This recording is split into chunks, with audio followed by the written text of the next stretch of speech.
The courtroom was already tense when the bailiff stepped forward with an announcement that stopped everything. His voice echoed across the chamber like a drum roll, cutting through the murmurs and soft footsteps like a blade. "Jennifer Lynn Lopez," he called, "please approach the stand." There was a sharp collective intake of breath. Not a gasp of surprise, but of impact, the kind that comes when something anticipated finally happens and yet still hits like a truck. Reporters leaned forward. The jurors visibly stiffened. Even the judge paused, as if bracing for what was about to follow, and then the door creaked open. She appeared.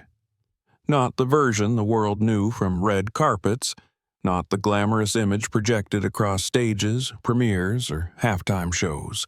No sequins, no entourage, no spotlight, just a woman in a tailored charcoal suit, her hair pulled back in a firm bun, a pair of dark glasses hiding a decade's worth of unreadable silence. 2 federal marshals flanked her but did not guide her. She didn't need guiding. She walked with the pace of someone used to commanding space, but today that presence was subdued, almost ghostly. When she reached the stand, she paused, removed the glasses, folded them, placed them down with careful deliberation, and finally met the eyes of the man who had once shared her bed, her career, and her silence. Diddy did not blink. He didn't smile, didn't sneer. But for the first time in the trial, his fingers tapped rapidly against the table, a nervous rhythm that betrayed a carefully maintained exterior. The judge spoke gently but firmly. "Miss Lopez, thank you for appearing under subpoena. You've been called to testify due to your documented history and close personal relationship with Mr. Combs, particularly regarding events occurring between 1999 and 2003. Do you understand the scope of your testimony?" "I do," Jennifer replied, her voice soft but crystalline, every syllable deliberate, as if weighing its emotional cost before it left her lips. The prosecutor stepped forward, her tone neutral but charged with gravity. "Miss Lopez, you were present during the December 1999 incident involving a nightclub shooting in New York City alongside Mr. Combs. Is that correct?" Jennifer's eyes didn't move. "Yes." "You were detained by NYPD but released without charges. Do you recall what Mr. Combs said to you during the drive away from the scene?" A pause. The courtroom held its collective breath. "He told me not to speak to anyone," she said, "that his people would make it go away." The prosecutor nodded and stepped closer. "Do you recognize this file?" She held up a manila folder, the tabs thick with legal print. Jennifer leaned forward, scanned it, and nodded. "That's the statement I gave to the police. But it's missing pages," the prosecutor pointed out. "Pages that were sealed by private legal counsel and allegedly edited at Mr. Combs' request before the file was finalized." "Objection," Diddy Combs' attorney cut in, standing. "Speculative, unsubstantiated." "Overruled," the judge said, his voice steel. "Proceed." The prosecutor didn't skip a beat. "Miss Lopez, do you recall attending an event at Mr. Combs' Miami residence in the summer of 2001? Jennifer's lips pressed together. "Yes." "Were cameras allowed?" "No," she said. "Phones were taken at the gate." "What were guests told?" "That it was a spiritual and creative renewal experience." "And was that accurate?" The pause that followed was the kind that made bones ache. "No," Jennifer said. "It was something else. There were rooms I wasn't allowed in, people I didn't recognize, music that never stopped but didn't invite dancing. It felt staged, controlled." The prosecutor leaned in. "Did Mr. Comas ever ask you to stay silent about what you saw there?" "Yes," Jennifer said. "He said if I loved my career, I'd keep those memories private." A rustle moved across the benches. The air grew heavier. Diddy comb shifted, his tappin' stoppin' for the first time. "And did you?" the prosecutor asked. "Did you keep it private?" Jennifer looked across the courtroom, eyes landing softly on the jury. "Yes," she said, "for 24 years." The number landed like a hammer on glass. Even the court reporter looked up. Diddy Combs' jaw tightened. His face no longer projected control.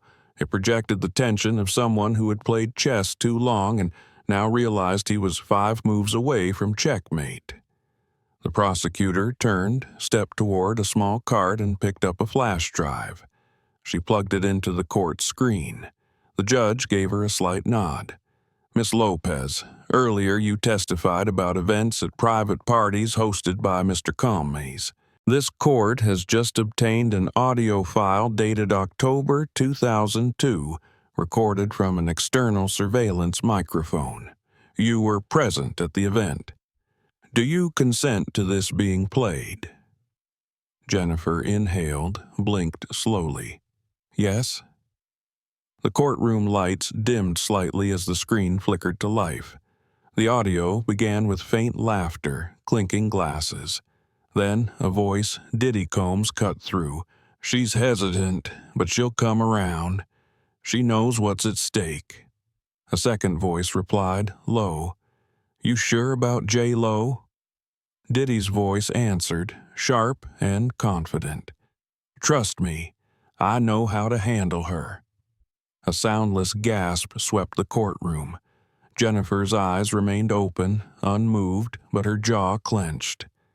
The prosecutor asked, "Do you recognize that conversation?" "Yes," she said. "That was the night I left the party early. He wanted me to introduce certain people to industry guests. I didn't know them. I told him I felt uncomfortable.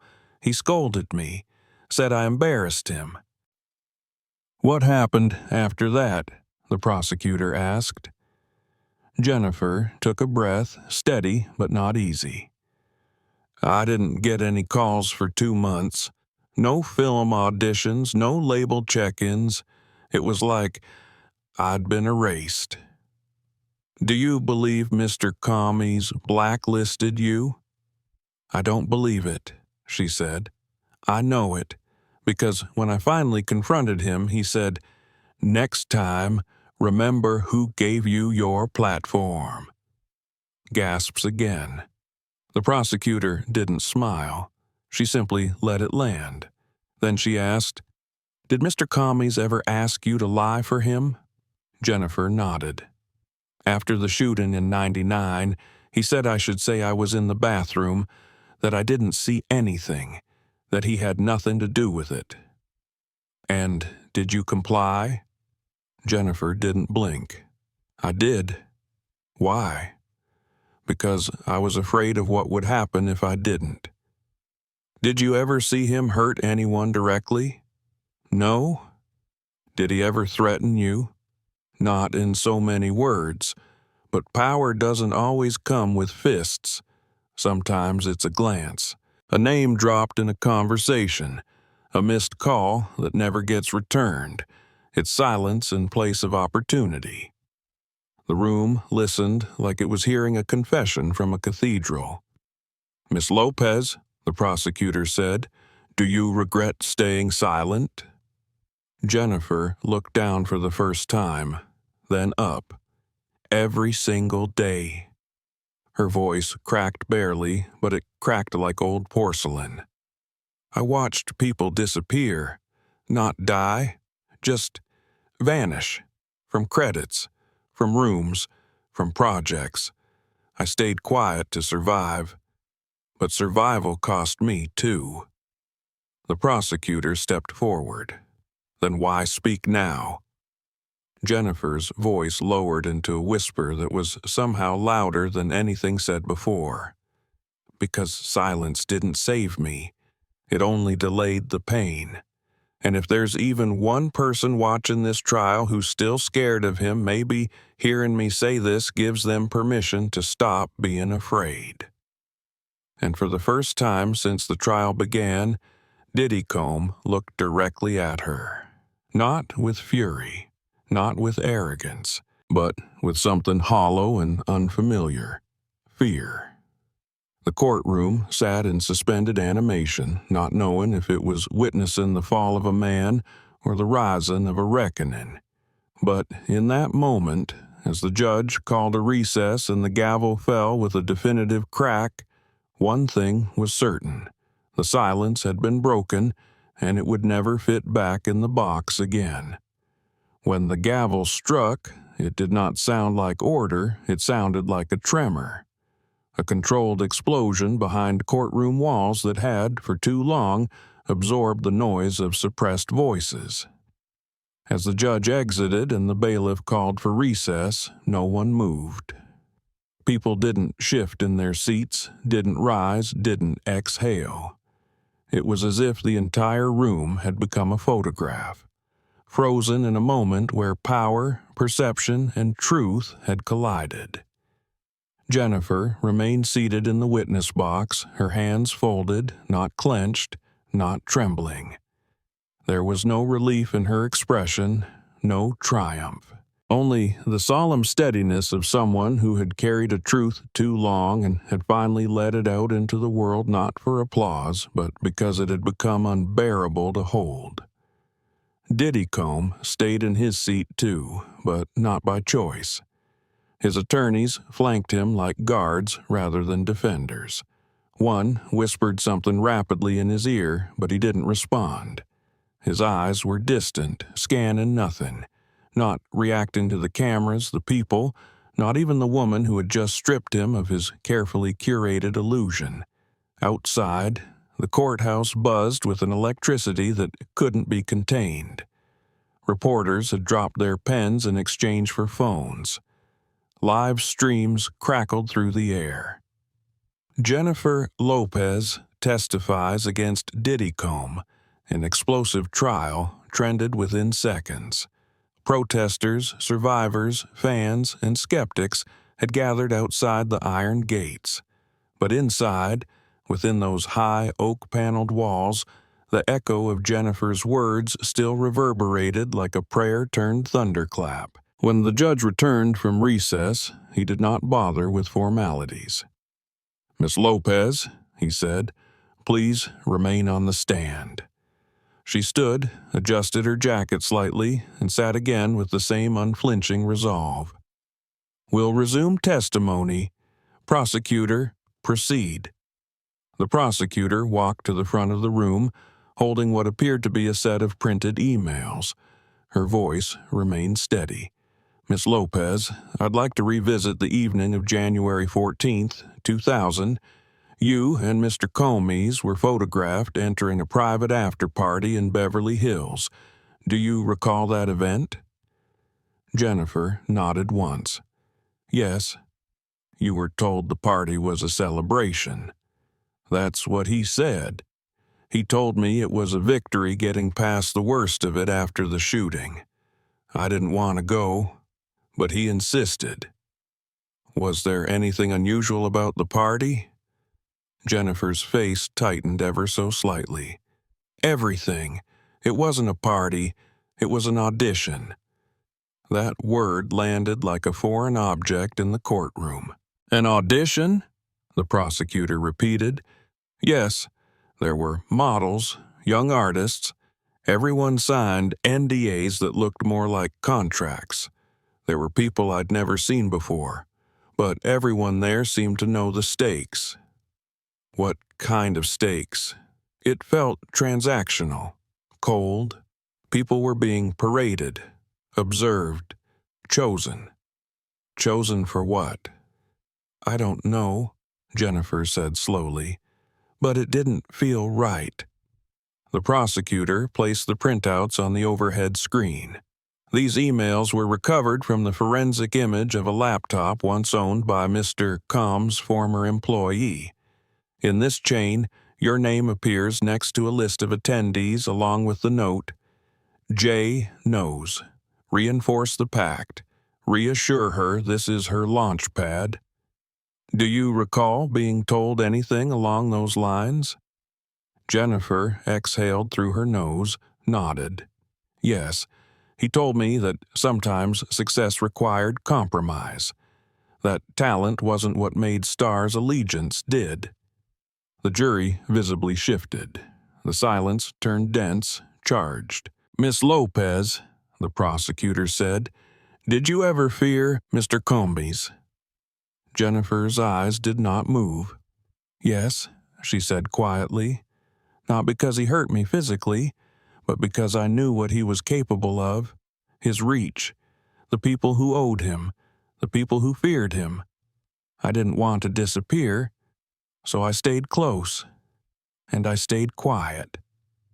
The courtroom grieved with her, silently, not with pity, but with rage disguised as restraint. The prosecutor stepped forward again. Miss Lopez, the court has received a voicemail from your former publicist's cloud archive, dated April 2003. In it, Mr. Combs allegedly makes threats to release private videos if you chose to leave. Do you recall such a voicemail? Jennifer's body tensed. She nodded. Yes. What did he say? He said, if I walked away, I'd lose everything. That he had footage, from nights I couldn't remember. That if I ever turned on him, he'd show the world who I really was. Was that threat real to you? It was real enough to keep me quiet. Do you believe other women have been silenced the same way? I know they have. Assistants, stylists, dancers.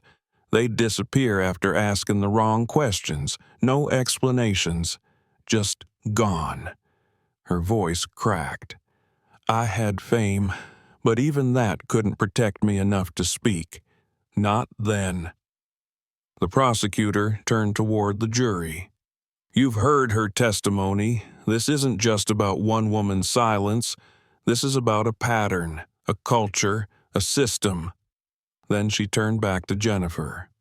One final question for now, Miss Lopez.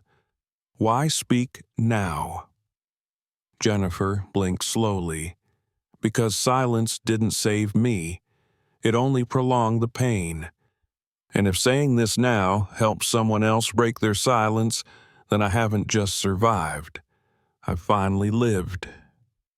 The judge sat back in his chair. He looked at Jennifer, then at the jury, then down at his notes. The prosecutor returned to her table and sat. The courtroom remained unmoving, like it feared even the creak of a chair would betray the weight of the moment. Outside, a crowd had begun to chant, but inside, the sound of Jennifer's words was louder than any protest. Diddy Combs' hands were now clenched in front of him. He no longer looked like a mogul. He looked like a man unraveling slowly from the inside out. As Jennifer Lopez stepped down from the witness box, her heels tapping softly against the tile, she did not look back. Not at the man she once trusted, not at the people watching her. She only walked forward toward the doors, toward the future, toward the end of silence. The next morning, the air outside the courthouse was charged like the sky before a storm. Protesters had multiplied overnight, now spilling over into the neighboring blocks. News anchors stood behind barricades rehearsing scripts that would beam around the world, their voices tight, their expressions sharp. Inside the courtroom, the energy had shifted. What had once been a celebrity trial was no longer entertainment. It had become something sacred, something grave. The bailiff's voice rang out again, sharp and commanding. Court is now in session. All rise. The judge entered, his face heavy with the weight of what had unfolded the day before. No one whispered, no one blinked. Even the jurors sat more upright, as though their posture could reflect the gravity of what they were about to hear. Jennifer Lopez re-entered not through the side door, but through the gallery entrance, a calculated move. She was no longer the surprise witness. She was now the center of gravity in a room full of unraveling truths. She wore the same suit, the same stillness, but something in her walk had changed. Not faster, not more confident, but anchored, like someone who knew the ground beneath her wouldn't disappear this time. She returned to the witness stand, the judge nodding once. "Miss Lopez, are you prepared to continue your testimony?" "Yes, Your Honor," she answered. Her voice was the same, but the silence it carved now felt deeper, wider, irreversible. The prosecutor rose from her table holding a laptop, the screen already wired into the court's display. "Your Honor, we request permission to present newly obtained surveillance footage. This video was retrieved during a federal raid on a private property owned by Mr. Combs. The footage was not listed in any formal security documentation and is tied directly to testimony provided by Miss Lopez yesterday." The judge looked at the prosecutor, then at Diddy Combs' legal team. His tone was firm. "Has the defense reviewed the material?" "We have, Your Honor," the lead attorney said through clenched teeth.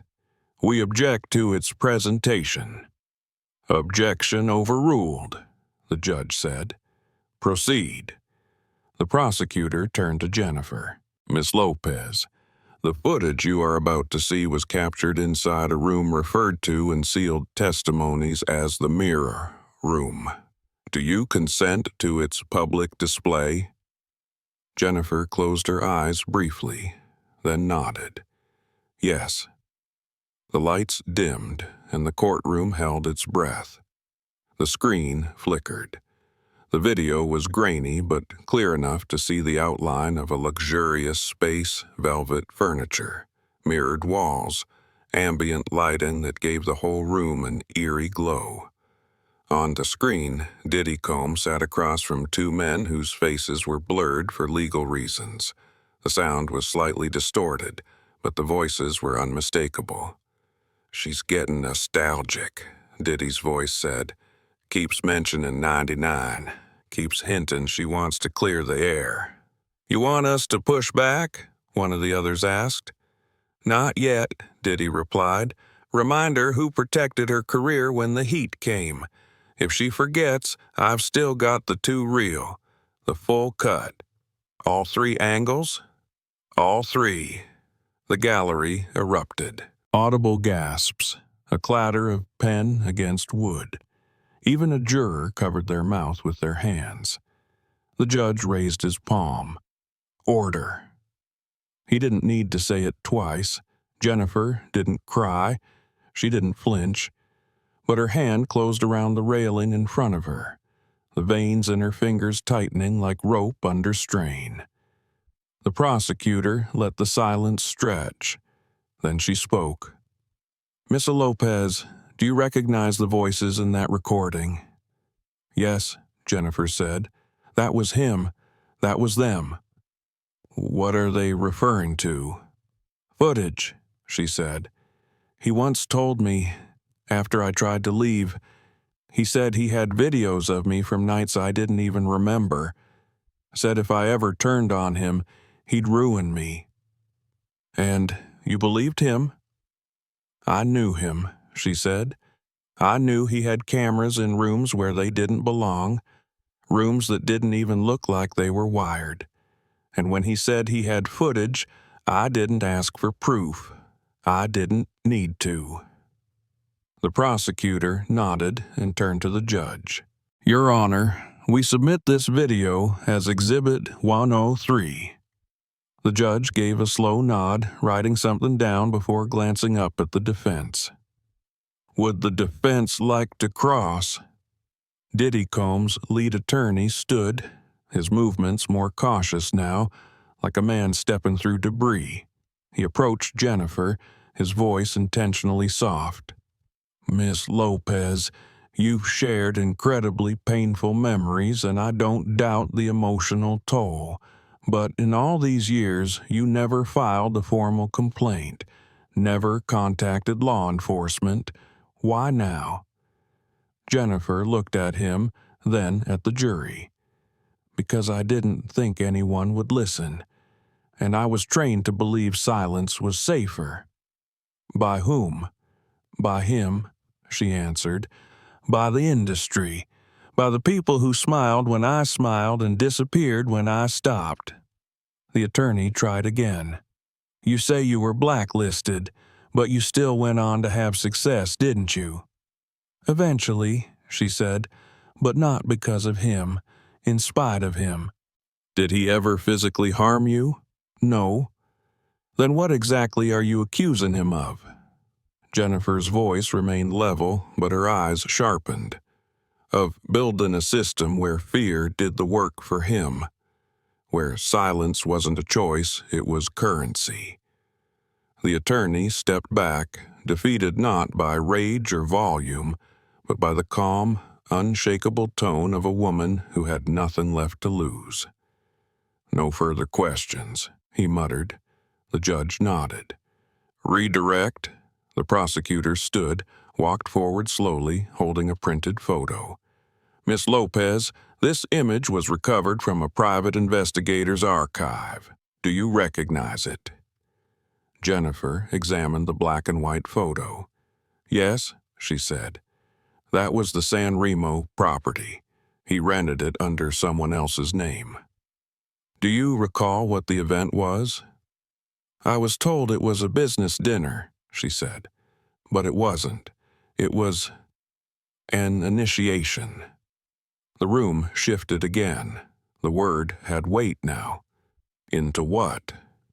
Into his inner circle. The people who got protection, access. But it came at a cost. What cost? "Silence," she said. "Submission." "Were drugs involved?" "Yes." "Were minors present?" Jennifer hesitated. "I don't know their exact ages, but some looked too young." The room broke. Reporters scribbled furiously. A juror wiped their eyes. The judge closed his eyes for a beat longer than necessary. "Did you ever report it?" "To who?" Jennifer said, her voice cracking now. "He was untouchable, backed by billionaires, executives. You don't report kings when the kingdom works for him." The prosecutor stepped back. "Your Honor, this concludes today's direct examination. We request a recess until morning." The judge nodded, slowly, the weariness now visible in the lines around his eyes. "Granted. Court is adjourned." As Jennifer stepped down once more, no one clapped, no one cheered. They simply watched her walk. The sound of her heels against the marble was softer this time, but more final. She passed by Diddy Combs' table without turning. And though he stared at her desperately, blankly, she did not return the gaze. She had nothing left to give him. Not attention, not fear, not silence. The morning sky was a dull gray, clouds hanging low like curtains not yet drawn. Outside the courthouse, the scene had transformed from public curiosity to collective urgency. The crowd was larger now, no longer spectators but participants. Protesters held signs quoting Jennifer's testimony, faces painted with anger and solidarity. There were chants of support, survivors speaking out, young women clutching each other's hands as if tethered to something that finally had a name. But inside the courtroom, everything was still. The tension was no longer theatrical. It was cellular, something under the skin. The bailiff called the room to order as the judge took his seat, his robe looking heavier than usual. The prosecutor stood slowly, not with drama, but with deliberation. "Your Honor," she said. The prosecution would like to submit a classified transcript of a 2005 deposition provided by a former employee of Mr. Comby's. The subject, Alina Torres, was under a legal gag order that expired in 2024. She has now authorized full public release of her testimony and its associated materials. A sealed envelope was handed to the clerk. The judge leaned forward, scanning it briefly before giving a single nod. Proceed. The screen came alive, flickering with time-stamped footage from 20 years prior. The image was grainy but unmistakable, a woman in her early 30s, seated in a plain legal office. Her hands were folded tightly in her lap, her eyes ringed with fatigue but focused with intention. "My name is Alina Torres," the woman said. "I worked for Sean Comby's between 1998 and 2003 as his executive assistant. I managed his travel, guest lists, internal communications, and sometimes things that didn't go through HR." She looked off camera, her lips twitching. Jennifer Lopez was different. She had her own fame. That made her more useful to him. If he could control her, he could control anyone. The room went silent again, the gravity of that sentence thudding against the marble walls like distant artillery. Alina continued, her voice flat but haunted. "I saw messages, threats. I saw her name on guest lists marked special handling. I overheard a call where he said, 'J-Lo's getting smart. Remind her who built her stage.'" She paused. She didn't know how many rooms had cameras. Not all of them were visible. "I once delivered a hard drive labeled Angel Sessions to his attorney. It was footage from a party she was in it. She never saw the cameras. None of them did." A gasp. Someone's hand clenched over their mouth. Jennifer, seated beside her attorney in the gallery, didn't flinch, but her eyes were glassy, alive with everything she had been forced to forget. Alina's voice cracked. "I left in 2003. I couldn't keep pretending these people were protected. I tried to warn her. I sent an anonymous letter to her manager." She looked down. "A week later, I was fired, paid off, told to sign something and disappear. I signed, but I never forgot." The screen faded to black. The room did not applaud. The air was too heavy for anything but stillness. The prosecutor faced the court. "Your Honor, we submit this as Exhibit 126. The judge nodded gravely, then turned to the jury. "Ladies and gentlemen, the court reminds you that the authenticity of this testimony has been verified under oath, and its submission complies with post-NDA release protocol." Then he leaned back. "You may continue." The prosecutor turned once more to Jennifer, who had returned to the stand. Her voice was softer now, as though what had just unfolded had stripped away the last layer of numbness.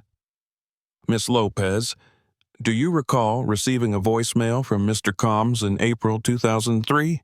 Jennifer nodded. "Yes." "What was said in that message?" Jennifer inhaled deeply. "He told me I was getting too bold, that if I walked away, I'd lose everything, that he had footage, that the world would see what the real J-Lo looked like when the lights were off." "Did you take that as a threat?" "Absolutely." "Why didn't you report it?" "Because I knew what would happen. Nothing. Or worse, everything. He had too many people, too many layers. If I said anything, I would vanish from the industry. I wouldn't even get to say goodbye." "Do you still have that message?" "No," she said, "but I remember every word. It's burned into me." The prosecutor walked to the jury. "Imagine being told by the person you once trusted most that your career, your body, your dignity could be turned against you at any moment. That your success came with a leash. And that leash was recorded, cataloged, and ready to be yanked. She turned back to Jennifer. Do you believe other women were recorded? I don't just believe it, she said. I know it. I saw the lights in the rooms. I saw the hard drives. I saw the fear on their faces. The room could barely contain its shutters. Reporters typed with the urgency of surgeons. Social media outside had already exploded. Hashtags danced across the internet like fire across dry grass. The judge adjusted his glasses, his tone low but steeled. Miss Lopez, the court recognizes the emotional toll of this testimony. Would you like to pause? No, she said immediately. I want this documented. I want this done. The prosecutor stepped forward again, and this time holding a single USB. Your Honor, she said, with the court's permission, we would like to play a final piece of audio evidence obtained during the same federal raid. The judge nodded once. The lights dimmed. The screen buzzed to life. This time, the timestamp read December 2007. The video had no picture, only sound. It began with muffled clinking, soft background music, then a familiar voice. She's starting to push back, Diddy said. Keeps mentioning things she shouldn't. Might need to remind her. Another voice replied, You want a leak? No, Diddy's voice said. Just remind her what's in the vault. Silence. Then Diddy's voice again, colder this time. She forgets. I burn it all. I don't care anymore. That girl next door shit collapses in a day. The courtroom erupted. A woman in the gallery burst into tears. A man in the back muttered something furious before being asked to leave. Even the court reporter paused, his fingers trembling slightly. The judge's gavel slammed down. Order! But there was no order left. There was only reckoning. The prosecutor returned to Jennifer. Do you recognize that voice? Yes, she whispered. Did you ever feel safe after that? Never. Why did you stay quiet? Because I thought I was alone. She turned to the jury, eyes blazing with clarity. But I'm not alone anymore, and neither is anyone else who was silenced. The prosecutor stepped back.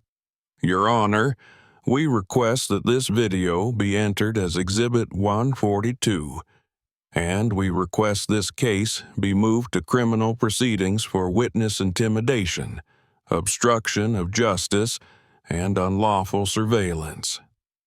The judge stared down at Diddy, who now sat motionless, his lawyer no longer whispering strategy but silently watching their client sink.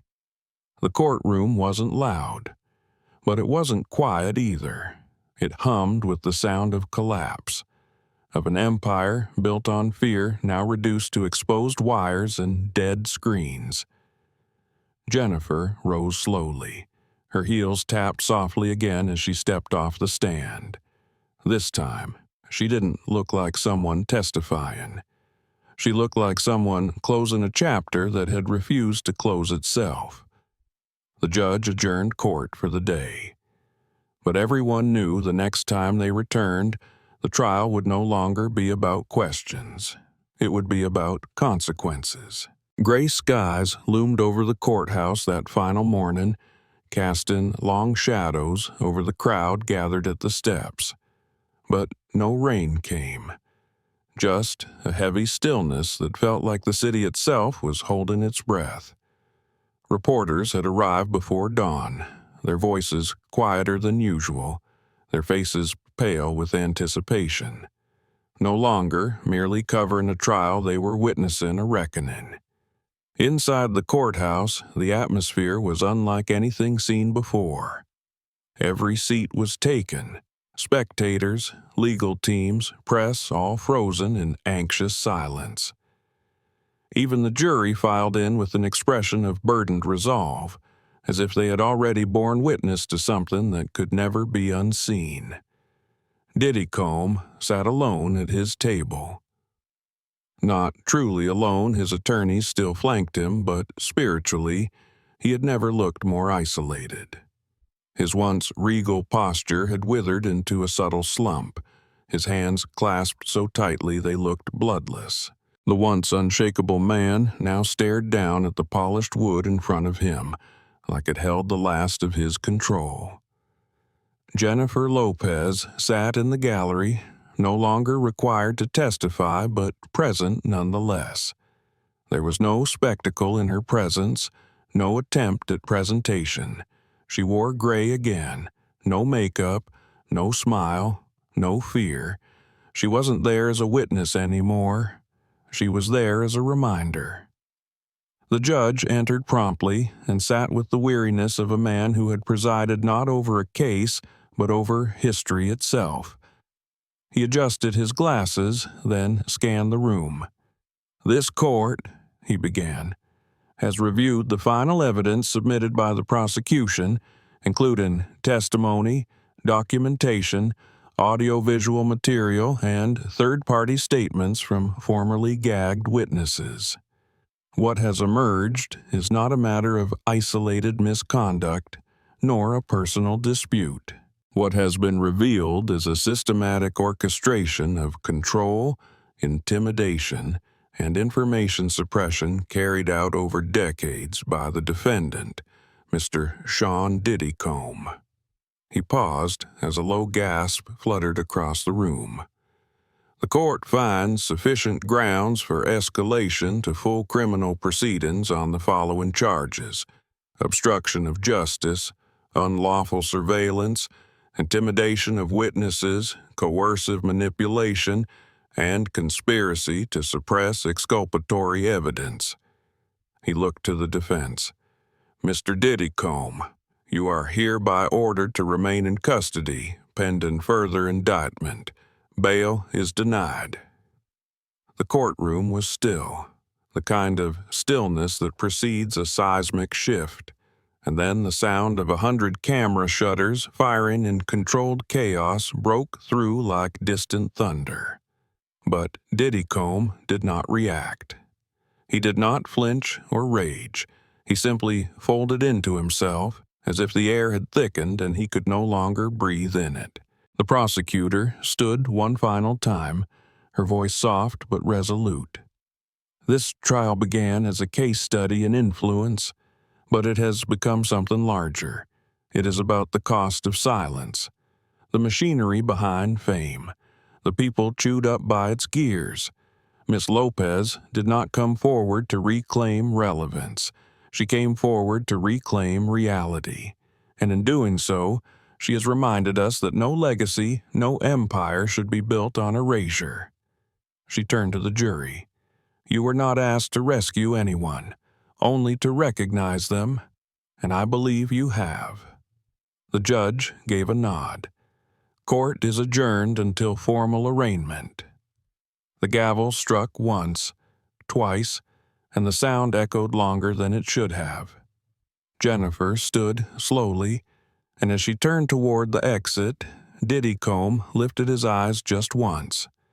He looked at her not with anger, but with something darker: defeat. The illusion of control had been peeled from him like rotting wallpaper, and all that remained was a man exposed not by revenge, but by truth. Jennifer did not return the gaze. She did not need to. Her silence now was not submission. It was sovereignty. Outside, the crowd had transformed into a movement. Chants no longer asked for attention. They demanded accountability. "We believe you. Thank you, Jennifer. End the silence." The metal barricades that once separated press from public had been pushed back, not with violence, but with the sheer weight of conviction. Jennifer descended the courthouse steps not with a security team flanking her, but with the public parting as if she carried something sacred. No paparazzi lunged, no screams for selfies, just eyes locked on hers. not as a performer, not as a survivor, but as a signal, a voice that had broken the spell of silence that had lasted too long. A young woman in the crowd shouted, "Jennifer, do you have anything left to say?" She stopped, turned, and for the first time in days, she spoke without a microphone, without a script. "I'm not his silence anymore," she said, and then she walked away, not into exile, not into legend, but into history. Behind her, the courthouse doors closed, but what had been opened could never be sealed again. Diddy would return, not to boardrooms or arenas, but to interrogations, indictments, and eventually, perhaps, incarceration. His name, once a symbol of power, had become a symbol of what power does unchecked, of what fear cultivates, and of what happens when one woman, standing alone, decides she's done standing alone. News coverage that night did not treat the trial like gossip. It treated it like a rupture. Networks called it a watershed moment in accountability culture. Social media had become a living archive of survivor stories, hashtags igniting across countries and continents. But for Jennifer Lopez, there was no celebration. She returned home not to applause, but to a quiet apartment and a turned-off phone. She stood at her window, looked out at the city that had tried to consume her, and for the first time in years, she didn't feel like it was winning. There was no music, no lights, no crowd, just breath, her own, and it was enough, because it was hers again, entirely, finally.